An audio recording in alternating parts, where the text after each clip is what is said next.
नमस्कार दोस्तों, मैं गंगेश शुक्ला आईएएस पे आप सभी का स्वागत करता हूँ। मेरा फेस आप लोग नहीं देख पा रहे होंगे क्योंकि मैं थोड़ा आउट ऑफ टाउन हूँ। मुझे स्टूडियो पे जाके वीडियो बनाने का मौका नहीं मिला। बट मैं कोशिश कर रहा हूँ कि भाई मनी लॉन्ड्रिंग का जो पूरा चैप्टर है यही वीक में ख़त्म कर दिया जाए। ठीक है, ताकि हम लोग नेक्स्ट वीक में जो है नया मॉड्यूल स्टार्ट करें। ठीक, तो बिना किसी देरी के स्टार्ट करते हैं पार्ट 3 ऑफ आपका मनी लॉन्ड्रिंग। ठीक है, तो मनी लॉन्ड्रिंग का जो है पार्ट 3, उसमें हम चर्चा करेंगे इम्पैक्ट्स, फिर देखेंगे स्टेप्स क्या लिए गए हैं काउंटर करने के लिए मनी लॉन्ड्रिंग को, फिर देखेंगे चैलेंजेस क्या है, और लास्ट में कुछ वे फॉरवर्ड देख लेंगे। ठीक है, तो स्टार्ट करते हैं पहले हम लोग इम्पैक्ट्स ऑफ मनी लॉन्ड्रिंग। ठीक है, तो मनी लॉन्ड्रिंग के इम्पैक्ट्स क्या हो सकते हैं उसको 3 एंगल में देखेंगे हम लोग, एक इकोनॉमिक और सोशल और पॉलिटिकल। ठीक है, इकोनॉमिकली अगर देखें तो हमारे यहाँ पे सबसे बड़ा नुकसान क्या होगा भाई? सबसे बड़ा अगर नुकसान देखा जाए तो हमारे लिए सबसे बड़ा नुकसान होने वाला है राइज ऑफ इन्फ्लेशन। इन्फ्लेशन क्या होता है? इन्फ्लेशन होता है महंगाई। महंगाई क्यों बढ़ेगी? क्योंकि महंगाई तब बढ़ती है जब लोगों के हाथ में बहुत सारा क्या आ जाता है भाई? पैसा आ जाता है। ठीक है, बहुत सारा पैसा आ जाता है। जब पैसा आ जाता है तो ऑब्वियस सी बात है, अब इंसान जो है कुछ खरीदने से पहले 5 बार सोचेगा नहीं। 1 रुपये की आइटम है तो 2 रुपये में ख़रीद लेगा। अगर 199 रुपये दिया है तो भाई वो 200 रुपये दे के 1 रुपये माफ़ कर देता है। ठीक है, टिप ले लो, टिप, समझे? इससे होता क्या है कि भाई जो एक्चुअल में जो कॉस्ट होता है किसी भी आइटम का, उससे वो 2 गुना 1.5 गुना जो है आइटम महंगा हो जाता है। ठीक है, वो चीज़ महंगी करने वाला है कौन? इंसान ही है। ठीक है, तो जब ज़्यादा पैसा मार्केट में घूमेगा तो ऑब्वियस सी बात है आपके जो आइटम है, जो आपके प्रोडक्ट्स है, वो भी क्या हो जाएंगे भाई? महंगे हो जाएंगे। ठीक है, उनका ग्रोथ होगा, राइज, समझे? उनका जो प्राइस होगा वो ज़्यादा ग्रोथ होगा। ठीक है, तो राइज ऑफ इन्फ्लेशन होगा बिकॉज मनी लॉन्ड्रिंग की वजह से मार्केट में मनी जो है बहुत ज़्यादा इन्फ्लक्स हो रहा है, समझे?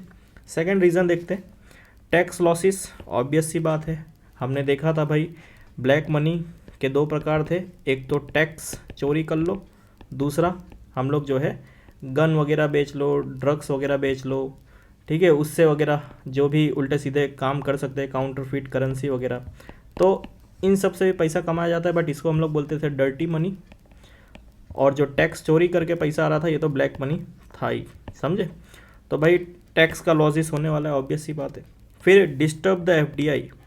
एफडीआई मतलब होता है foreign development investment, sorry foreign direct investment. FDI मतलब फॉरेन डायरेक्ट इन्वेस्टमेंट। एफडीआई कैसे डिस्टर्ब हो जाएगी?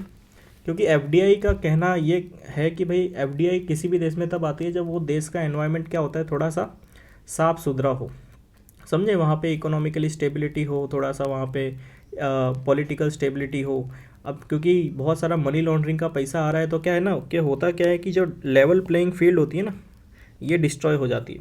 तो जो एफडीआई जो आती है मोटे मोटे तौर पे करोड़ों रुपए डॉलर्स में जो आता है, वो बाहर के फॉरेन बिजनेसमैन क्या हो जाते हैं भाई? बहुत ज़्यादा डर जाते हैं कि एक्चुअली में अगर हमने इतना पैसा डाला तो हो सकता है कि भाई due to large influx of money laundering, ठीक है, मनी लॉन्ड्रिंग ज़्यादा होने के कारण इससे पैसा ज़्यादा आएगा मार्केट में, जिसकी वजह से हो सकता है उन्होंने जहाँ इन्वेस्टमेंट किया वो कंपनी या तो बहुत ज़्यादा ऊपर चली जाए या तो बहुत ज़्यादा उसको नुकसान हो जाए, समझे? तो भाई एफडीआई में क्या होगा? डिस्टर्बेंस होगा। और एक्सचेंज रेट में बहुत ज़्यादा हो सकता है क्या भाई? वॉलेटिलिटी मतलब ऊपर नीचे होना। ठीक है, एक जगह स्थिर नहीं रहना। एक्सचेंज रेट क्या होते हैं? एक्सचेंज रेट होता है भाई आपका रुपया और डॉलर। रुपया और डॉलर में क्या है एक्सचेंज रेट? आज के समय रुपया तकरीबन 80 रुपये के ऊपर है, 82 के आसपास। ठीक है, अगर मान के चलो कि मनी लॉन्ड्रिंग हो रहा है और जो मनी लॉन्ड्रिंग करने वाले जो लोग हैं वो इंडिया में ज़्यादा लोग बैठे हुए हैं, ठीक है, और यूएस में भी उनका क्या हो रहा है भाई साहब? कुछ कह सकते हैं कि हमने पढ़ा था हवाला कारोबारी बैठे हुए। ठीक है, तो अगर मान के चलते हैं यहाँ पे हवाला कारोबारी जो यूएसए में बैठे हुए हैं, ये अपना हवाला का पैसा, ठीक है, यूएस का जो डॉलर है वो इंडिया में देने चाहते हैं, मतलब उधर जो है कन्वर्ट कराना चाहते हैं। अगर ये हवाला का पैसा इतना सारा अरबों रुपए का पैसा इंडिया में आता है तो ऑब्वियस सी बात है इंडिया में वो इंडियन करेंसी में रुपये में हो जाएगा। जब रुपये में हो जाएगा तो जब होगा क्या इससे? डिमांड किसकी हो रही है? रुपये की डिमांड बढ़ रही है। जब रुपये की डिमांड बढ़ेगी तो डॉलर की डिमांड अपने आप घटेगी। इसे कहते हैं एक्सचेंज रेट। तो मनी लॉन्ड्रिंग करने वाले क्या करते हैं भाई? ये एक्सचेंज रेट को भी क्या करते हैं? बहुत ज़्यादा इम्पैक्ट करते हैं, समझे? किसी रुपए में ज़्यादा, मतलब किसी करेंसी में बहुत ज़्यादा मनी लॉन्ड्रिंग कर दिया गया, उसको मार्केट में जो है हमने देखा था अभी रिसेंटली जो प्रोसेस देखे थे, उसको मार्केट में उतार दिया गया। तो जिसकी वजह से होता क्या है कि भाई एक्सचेंज रेट कभी ऊपर और कभी नीचे होते हैं, ठीक है। लेवल प्लेइंग फील्ड ऑटोमेटिकली क्या हो जाएगी, डिस्ट्रॉय हो जाएगी, क्योंकि कुछ होते हैं ईमानदार बिजनेसमैन जो कि ईमानदारी से पैसा कमाते हैं, ईमानदारी से धंधा करते हैं, लेकिन कुछ लोग मनी लॉन्ड्रिंग करके अचानक से क्या करते हैं भाई साहब, लेवल प्लेइंग फील्ड पूरी की पूरी डिस्ट्रॉय कर देते हैं, ठीक है। जैसे कि मान के चलिए कि एक दुकान ए है, एक दुकान बी है, दोनों ही कंप्यूटर बेचते हैं, मान के चलते लैपटॉप बेचते हैं, ठीक है। अब हो क्या रहा है कि भाई ए बेचने वाला जो बंदा है वो मनी लॉन्ड्रिंग वगैरह करता है, बट बी जो है ईमानदार है, हॉनेस्ट है ये। जब ये हॉनेस्ट है तो ये एक्चुअली जो है इसका जो प्रॉफिट मार्जिन होगा ये इसके प्रोडक्ट से निकालेगा, ठीक है। मान के चलते भाई 50,000 में ये क्या करता है, एक लैपटॉप बेचता है जिसमें इसका प्रॉफिट मार्जिन कितना निकलता है, 2,000 रुपये। तो 48,000 का लैपटॉप पड़ा, लेकिन इसने 2,000 एक्स्ट्रा दे के 50,000 में बेचा। लेकिन मनी लॉन्ड्रिंग वाले को पता है कि भाई ये मेरे सामने अगर जब तक बिजनेस करेगा मैं नुकसान में रहूँगा। तो मनी लॉन्ड्रिंग कर रहा है, इसके पास अकूट का पैसा भरा हुआ है, तो ये क्या करेगा, इसको भगाने के लिए अपना जो लैपटॉप है उसको 2-4 महीने के लिए कितने रुपए में बेचेगा भाई, अपने 2-4 महीने के लिए वो 45,000 में बेचेगा। जब 45,000 में बेचेगा 6 महीने तक, 6 मंथ तक, तो ऑब्वियस सी बात है ये इतना नुकसान झेल सकता है क्योंकि इसके पास मनी लॉन्ड्रिंग का पैसा है, ठीक है, गैर कानूनी तरीके से पैसा कमा रहा है।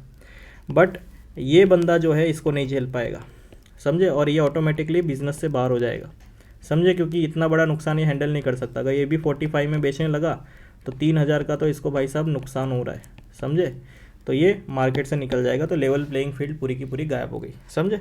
और ये स्टॉक मार्केट को भी क्या कर सकता है, क्रैश कर सकता है मनी लॉन्ड्रिंग। मनी लॉन्ड्रिंग कैसे कैश मार्केट को, स्टॉक मार्केट को क्रैश करेगा, बिकॉज बहुत सारा आपने देखा होगा भाई, स्टॉक मार्केट का सिंपल फंडा है बाय और सेल।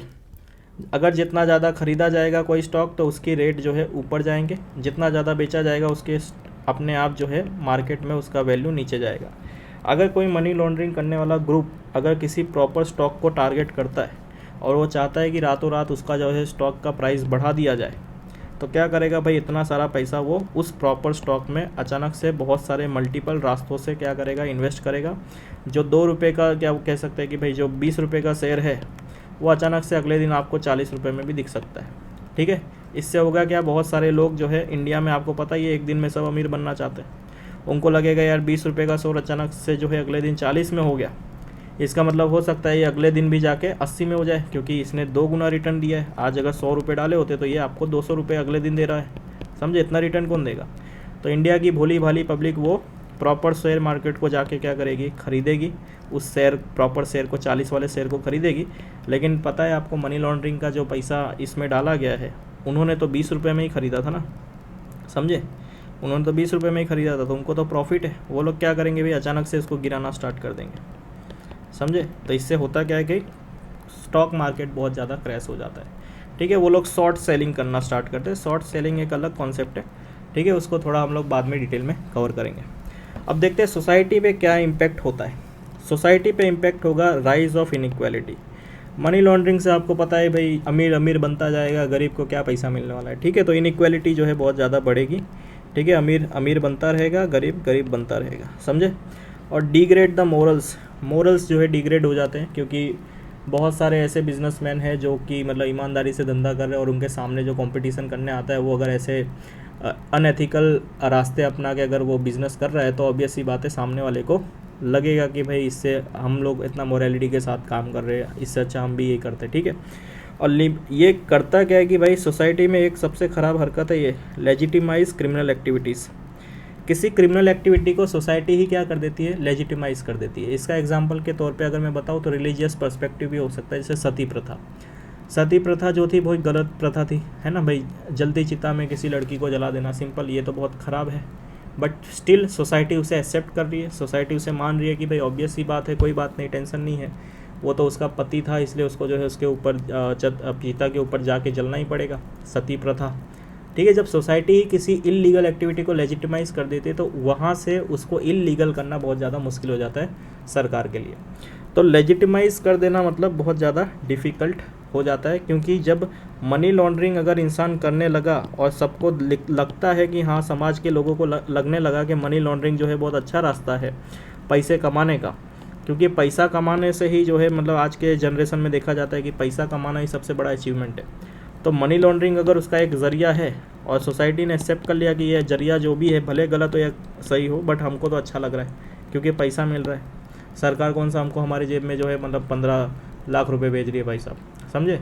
तो हम मनी लॉन्ड्रिंग ही करते हैं। जब ऐसा दिमाग में माइंडसेट बैठ जाएगा, सरकार के विरोधी माइंडसेट हो जाएगा, और कह सकते हैं कि भाई साहब ऐसा माइंडसेट क्रिएट करना जिसमें उनको गलत भी सही लगे, उसे कहेंगे हम लोग क्या, लेजिटिमाइज क्रिमिनल एक्टिविटीज़। ठीक है, फिर ये ऑब्वियस सी बात है, ड्रग ट्रैफिकिंग वगैरह में ही सारा पैसा जाने वाला है। ठीक है, मनी लॉन्ड्रिंग का जो सारा पैसा होता है वो गलत जगह ही जाता है। ठीक, पॉलिटिकल देखते हैं भाई, पॉलिटिकली सिंपल मनी लॉन्ड्रिंग तो सबसे ज़्यादा किस में यूज़ होता है, करप्शन में। ठीक है, और ब्राइबरी। जो भी बड़ा इंसान होता है वो कभी भी लाइन में नहीं लगता, वो क्या करता है भाई, 5-10 हज़ार रुपये दे देता है कि भाई मेरा काम करवा फटाफट एक दिन के अंदर। वही बेचारा गरीब जो है 10 दिन लाइन लगा रहता है, उसके बाद उसका काम होता है। तो ऑब्वियस सी बात है, करप्शन प्रमोट कौन करता है, यही मनी लॉन्ड्रिंग करने वाले जो अमीर घर के लोग होते हैं, यही करप्शन को प्रमोट करते हैं। ब्राइबरी भी ऑब्वियस सी बात है करप्शन ही प्रमोट करेगा। ठीक है, और increasing the role of money power, money power का रोल ज़्यादा इंक्रीज़ होता है इन पॉलिटिक्स, क्योंकि मनी लॉन्ड्रिंग जो कर रहा होता है उसका मनी पावर जितना स्ट्रांग होगा उतना ज़्यादा वो पॉलिटिक्स में सर्वाइव कर सकता है। ठीक है, हॉर्स ट्रेडिंग वगैरह आपने सुना होगा, एमएलए एमपीस वगैरह सबको खरीद लेना, पैसा चाहिए ना भाई खरीदने के लिए, एक एक एमपी एक एक एमएलए करोड़ों रुपए में बिकता है, समझे? तो भाई वहाँ पे मनी पावर इंक्रीज़ होगा मनी लॉन्ड्रिंग से।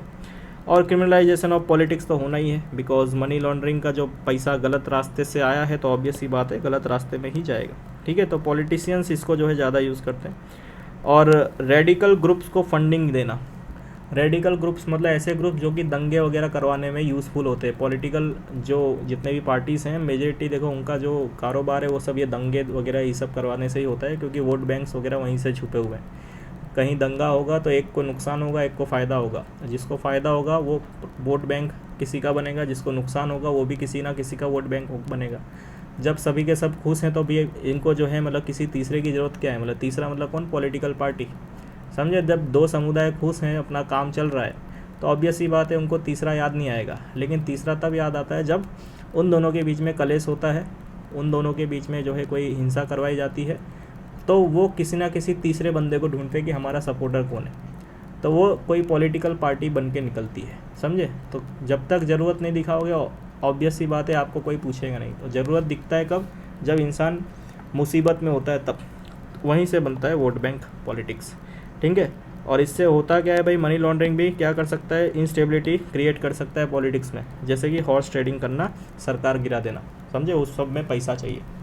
आगे बढ़ते हैं, आगे देखते हैं स्टेप्स क्या क्या लिए गए हैं मनी लॉन्ड्रिंग को रोकने के लिए। तो भाई इंडिया के स्पेसिफिक अगर देखा जाए तो इंडिया ने बहुत सारे कानून बनाए, जैसे कि income tax act 1961, NDPS act. NDPS act जो है यूज़ होता है स्पेसिफिकली, हम लोग कह सकते हैं जो ड्रग्स के कारोबारी होते हैं उनको रोकने के लिए। जैसे कि आपने रिसेंटली अभी देखा होगा, शाहरुख खान का लड़का जो है आर्यन खान, वो जो पकड़ाया था, उसके ऊपर एनडीपीएस एक्ट लगा था। वो कल्प्रिट प्रूफ हुआ है कि नहीं हुआ है वो मुझे आइडिया नहीं है, बट स्टिल एनडीपीएस एक्ट उनके ऊपर लगाया गया था। एनडीपीएस एक्ट का अगर फुल फॉर्म मैं लिखूं यहाँ पे, तो आप भी लिख लीजिए। एनडीपीएस का एक्ट का फुल फॉर्म होता है नारकोटिक्स, ड्रग्स एंड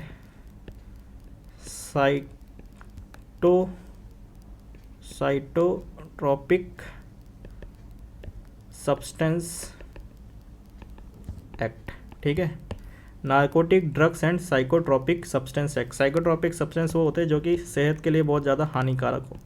ठीक है, ये एक्ट है जो कि किसी ना किसी गांजा बेचने वाले, ड्रग्स बेचने वाले, जो भी लुक्खे लफाटे होते हैं उनके ऊपर लगाया जाता है। ठीक है, 10 ग्राम गांजा हो तो भी एनडीपीएस एक्ट लगाया जा सकता है।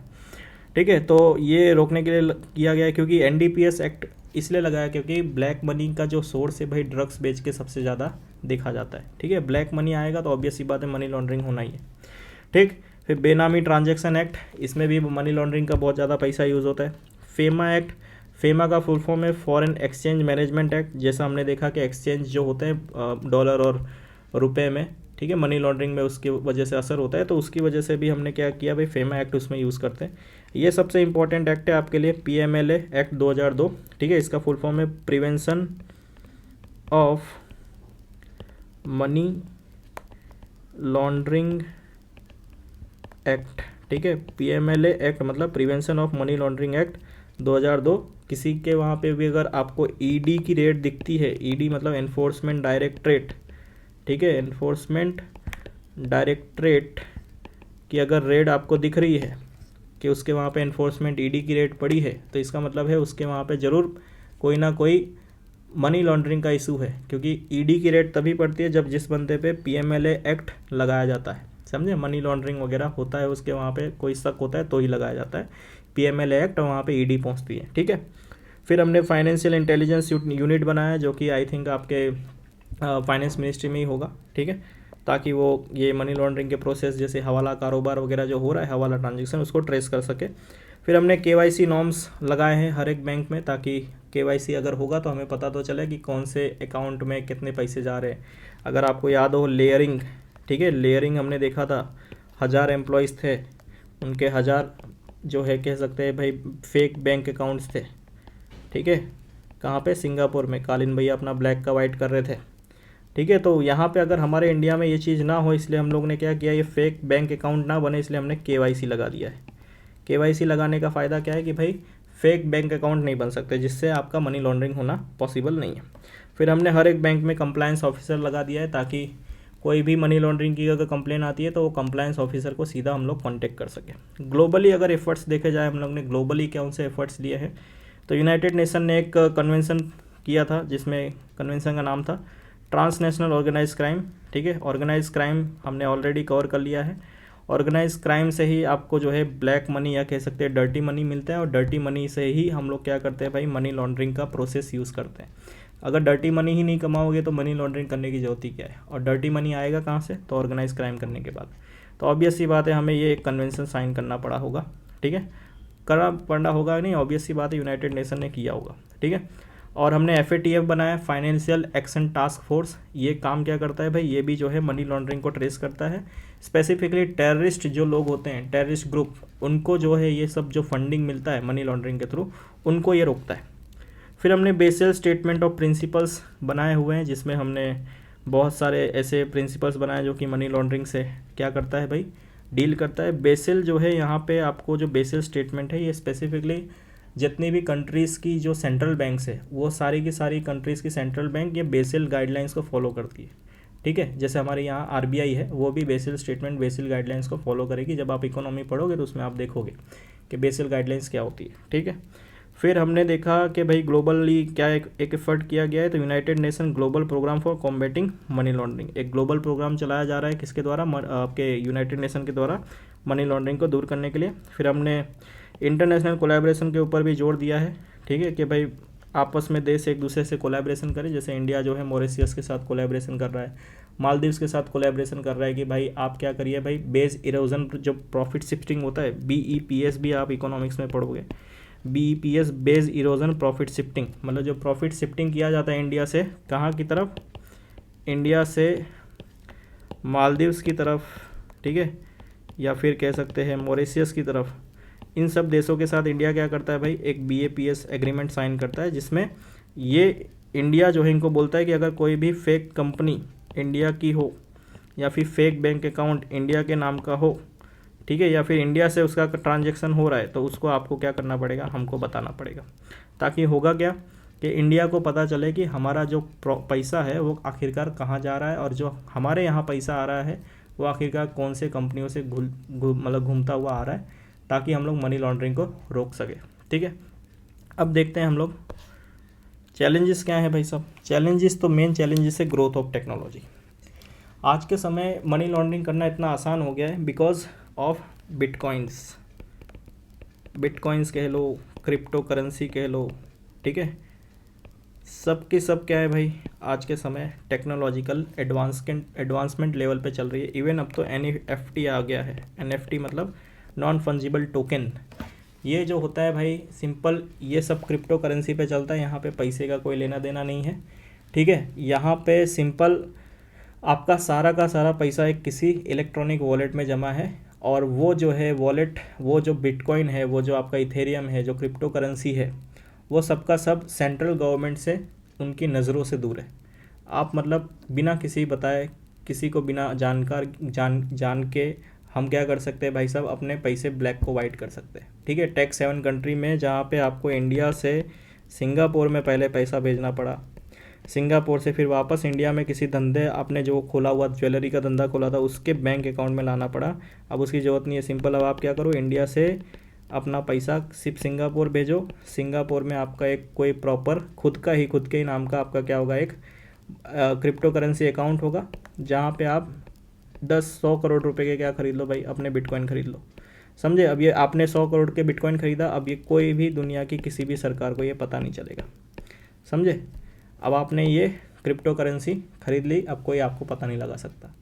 ठीक है, क्योंकि कोई भी सेंट्रल गवर्नमेंट इसके साथ लिंक नहीं है। और ये बिटकॉइंस आज के समय बहुत ज़्यादा क्या है भाई, मनी लॉन्ड्रिंग के टूल की तरह यूज़ किए जा रहे हैं। अवेयरनेस नहीं है लोगों के अंदर। ठीक है, अवेयरनेस नहीं होने के कारण क्या होता है, लोग अनजाने में ही मनी लॉन्ड्रिंग के शिकार हो जाते हैं। ठीक है, मनी लॉन्ड्रिंग जो कर रहा होता है, लेकिन जिससे करवाया जा रहा होता है वही उसी को नहीं पता होता। जैसे आप देखो छत्तीसगढ़ में कुछ युवा हैं जो साइबर सिक्योरिटी, अगर हम पढ़ेंगे तो साइबर सिक्योरिटी में वो साइबर फ्रॉड करते हैं। उनका एक्चुअली बैंक अकाउंट होता ही नहीं है। वो बैंक अकाउंट क्या करते हैं, किसी गांव के किसी बुजुर्ग को जो है पकड़ लेते हैं, उसका बैंक का आधार कार्ड वगैरह सब ले लेंगे। ठीक है, और उसका एक नया बैंक अकाउंट बनाएंगे और दादा को बोल देंगे, दादा आपको पेंशन तो मिल नहीं रही है सरकार की तरफ से, तो हम तुमको जो है हर महीने 10,000 रुपये देंगे, बस अपना जो है क्या करो, अंगूठा हमको दे दो। ठीक है, आप जो है हमारे साथ हर हफ्ते हमारे साथ चला करो, बैंक से इतने रुपए निकाला करो। एक्चुअली वो जो कमाया जा रहा है फ्रॉड से पैसा, वो दादा के बैंक के अकाउंट में आता है। जब पुलिस पकड़ने जाती है, एड्रेस पे जाती है, तो दादा मिलते हैं। ठीक है, वो दादा मिलते हैं और वो दादा की एज होती है 90+। समझे? अब इनको क्या पता साइबर फ्रॉड क्या होता है। इन्होंने जीवन में आज तक मोबाइल नहीं देखा, मोबाइल का इन्होंने जो है एक बटन नहीं दबाया। अब ये बताओ साइबर फ्रॉड कैसे करेगा? क्यों? क्योंकि इनको लैक ऑफ अवेयरनेस थी। कुछ बच्चे आए, इनको बरगला के चले गए कि हमको जो है मतलब आप क्या करिए, अपना खाली आधार कार्ड दे दो, हमारे साथ 10-15 दिन घूम लो, 10-15 दिन के अंदर किसी 2-4 बैंक अकाउंट इनके बना दिए जाएंगे, और जो भी फ्रॉड से जो पैसा मिल रहा है ये दादा के बैंक के अकाउंट में जाएंगे। समझे? ये चीज़ होता है पूरा का पूरा प्रोसेस। फिर KYC नॉर्म्स तो हमने बना दिए, लेकिन KYC नॉर्म्स जो है मतलब जो कानून है, KYC का जो कानून है, आज भी बहुत सारे बैंकों में फुल्ली इम्प्लीमेंट नहीं हुआ है। बहुत सारे ऐसे लोग हैं जिन्होंने आज भी अपने बैंक अकाउंट में KYC नहीं कराया। फिर कन्विक्शन रेट्स बहुत कम है। मनी लॉन्ड्रिंग के केस तो हो जाते हैं। ईडी जो है आप देखते होगे हर बार 2 महीने 3 महीने में न्यूज़ तो में दिखती है, लेकिन ईडी जो है अगर मान के चलिए अगर 1000 केस करती है तो 1000 केस में से 100 केस भी अगर सक्सेसफुल हो जाए, मतलब इन 100 लोगों को अगर कह सकते हैं कि सज़ा मिले, ये इम्पॉसिबल है। इसका रेट तो कभी कभी देखा जाता है 1000 में से खाली 10-15 ही होते हैं, 10-15 लोगों को सज़ा मिलती है, बाकी सबके ऊपर खाली ऐसे नाम का केस चल रहा होता है। ठीक। फिर कॉम्प्रिहेंसिव अप्रोच की बहुत ज़्यादा कमी है। कॉम्प्रिहेंसिव अप्रोच मतलब एक मतलब कह सकते हैं कि सीरियस स्टेप लिया जाता है ना, सीरियसली नहीं है, सबके सब मतलब नॉर्मली बस हो रहा है, होने दो जान दो चलो ऐसा है। ठीक है।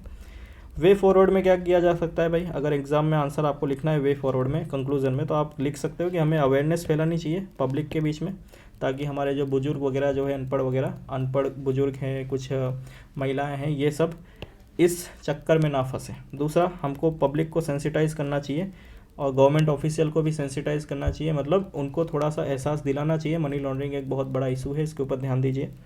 फिर हमें बायलैटरल एग्रीमेंट्स और भी साइन करने चाहिए, जैसे केमन आइलैंड हुआ, ब्रिटेन वर्जीनिया आइलैंड हुआ, ठीक है, लक्समबर्ग वगैरह जितने भी हेवन कंट्रीज है, उन सब के साथ क्या करना चाहिए भाई साहब, एक एग्रीमेंट, बायलैटरल एग्रीमेंट साइन कराना चाहिए इंडिया और उस कंट्री के बीच में, ताकि हम लोग एटलीस्ट अपने देश को मनी लॉन्ड्रिंग से बचा सके। फिर हमें इंटरपोल जैसी एजेंसीज बनानी चाहिए, ठीक है, और FATF जो हमारे सामने है, इसके साथ भी हमको जो है काम करना चाहिए, और इसके रिकमेंडेशंस जो भी ये देता है इसको जो है अच्छे से पालन करना चाहिए। ठीक है, तो आज के लिए लेक्चर में इतना रखते हैं। मनी लॉन्ड्रिंग आपका यहाँ पे ख़त्म होता है। अगर आपको लेक्चर अच्छा लगा हो तो लाइक करिए, सब्सक्राइब करिए, अपने दोस्तों के साथ शेयर करिए। Thank you so much, thank you so much. चलिए।